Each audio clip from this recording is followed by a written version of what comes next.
Мен Құдайбергенова Айман, елбасымыздың қолдауымен Қаракөз қандастарына атқарылған жусан операциясына алғысым шексіз.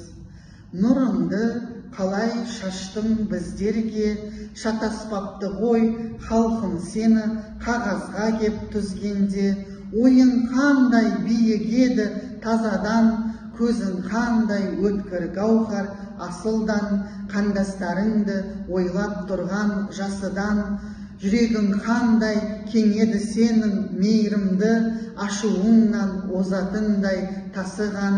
Қай елбасы жетеді саған бұл күнде, артыңнан қуып жетсе дағы бір күнде.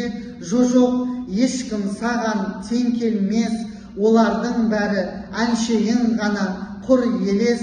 Қай мемлекетке қарасам да барсам да, бір Нұрсұлтанға жететұғын ер емес.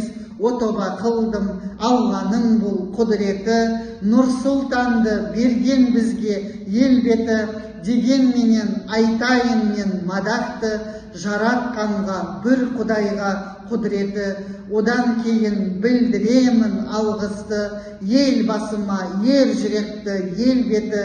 Елден, жерден кетсем дағы шатасып та, бұтасып та адасып, кең пейілмен, мол мейірмен кешірді, кешіргенді сүйеді Алла мейірімді.